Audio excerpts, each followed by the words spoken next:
voir une pièce sur le monde de la justice, Binti. Et oui, une pièce qui s'appelle sobrement Justice. Elle se joue en ce moment au Théâtre de l'Œuvre à Paris avec un casting uniquement féminin.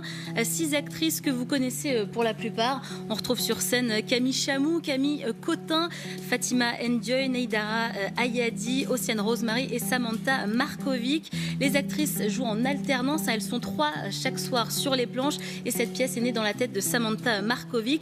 Elle a été violemment agressée dans la rue par un homme qui voulait lui voler son téléphone. Cet homme a été arrêté. Il est passé en comparution immédiate et il est ressorti libre, ce qui a créé chez elle un vrai sentiment d'injustice.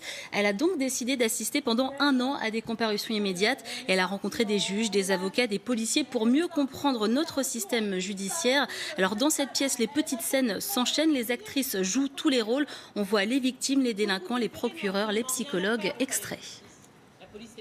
Depuis que ce type m'a agressé pour me prendre mon portable, j'arrive plus à vivre normalement. Je le vois partout, tout le temps. La nuit, le jour. Chaque sortie est interrogée 3, 4, 10 fois avant d'aller à une fête. Il y aura qui? Il y aura qui?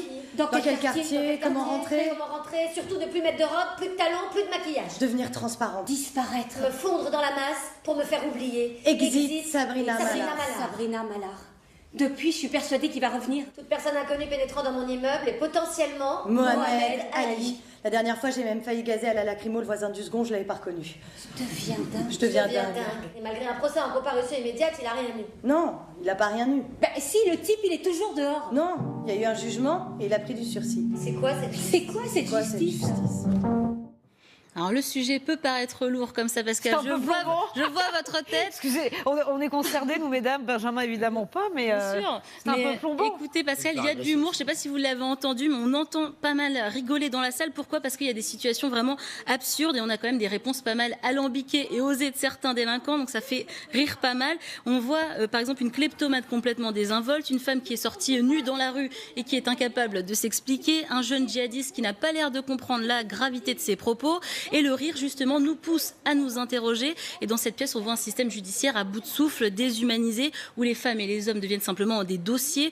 On voit que certaines personnes ont juste leur place à l'hôpital psychiatrique et non en prison. Et on est face à des procureurs dépassés par une grande misère sociale. On voit aussi des policiers qui ont l'impression que le système judiciaire ne suit pas. Cette pièce nous pousse vraiment à l'empathie, à nous mettre à la place de chaque personne qui forme ce système judiciaire.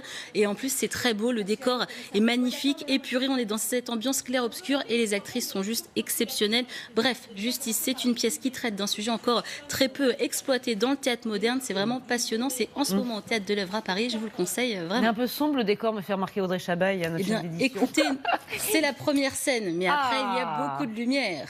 Vous verrez. Bon, écoutez, il faut aller voir la pièce alors. Exactement. Merci Binti, le temps.